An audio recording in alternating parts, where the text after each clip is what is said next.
Welcome to my kitchen! Today we are making seriously delicious lime cream puffs, filled two different ways. These are inspired by our time on Crime Scene Kitchen Season 3, and these are at the top of Ronan and I's list, and I'm so excited to share this recipe with you today. There are 4 different components to these to make this delicious recipe, and that sounds like a lot, but trust me, it comes together quickly.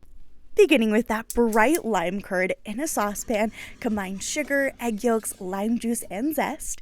Heat on low while stirring constantly with a wire whisk until the mixture thickens and coats the back of a spoon or spatula. I like to test this by drawing my finger through it, but be careful, it is quite hot. When the two don't run together, remove from the heat, then add your cold cubed butter and mix until melted. This is optional, but I like to strain the final mixture to remove any bits of zest or anything else. Doing this extra step will ensure the final product will be silky smooth and amazing. Now this lime curd is looking quite yellow, so I'm going to add a touch of blue food coloring to allow the color to reflect that delicious flavor. Transfer the curd to a sealable container or bowl. If storing in a bowl, make sure to cover the surface with plastic wrap to prevent a skin from forming. Next up is crackling or crackling. It's a simple and sweet dough of sugar, flour, and butter that comes together quickly and adds a delightfully crackly, crispy texture to our cream puffs.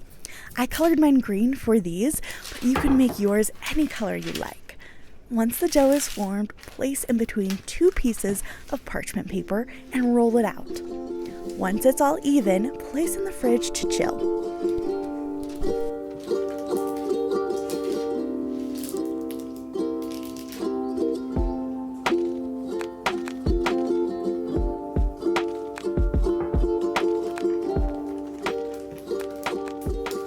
For the puff part of our cream puffs, we're making choux pastry. In a large saucepan, bring water, butter, sugar, and salt to a boil over medium-high heat.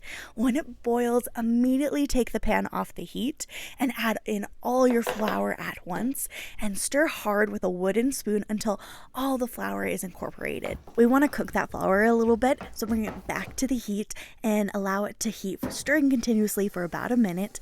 Then pop it in a stand mixer bowl, or you can also do this with a hand mixer, and add your eggs 1 or 2 at a time. I think I tripled this recipe when I was making it, so I had a lot of eggs, so I started adding them in a little quicker. You'll mix until the dough is smooth and glossy and the eggs are completely incorporated.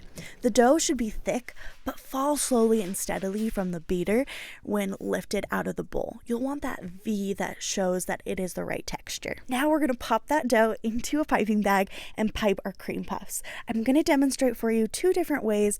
Both work. The second, I believe, is my favorite because I think it just creates a more even creation of the cream puff, but because we're adding the crackling on top, it's not too worrisome because we're adding something on top that will even everything out. Cut circles out of your crackling dough that are the same size of your cream puff, and then pop them in the oven at 425 degrees Fahrenheit for about 20 minutes to bake.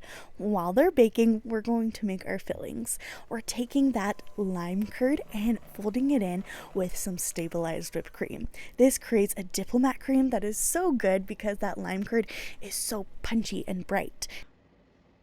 Allow the cream puffs to cool completely and then we'll fill them.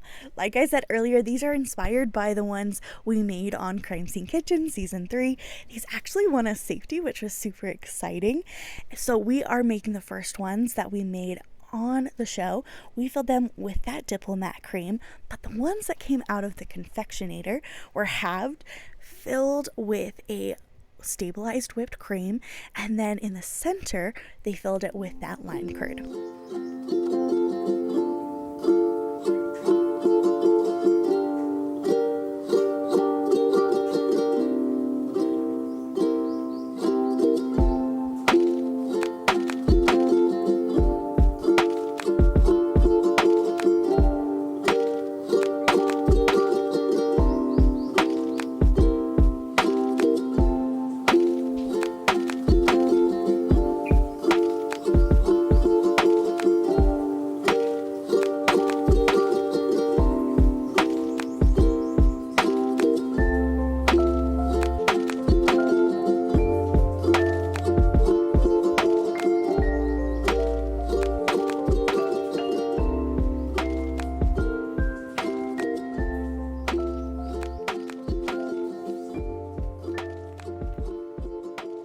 These are best enjoyed right after filling because the moisture from the fillings will start to soften that crispy exterior. These are so delicious because of that bright, colorful flavor of the lime, and then also the crispiness of the crackling is just delightful. Thank you so much for joining me. The recipe is available in the description box.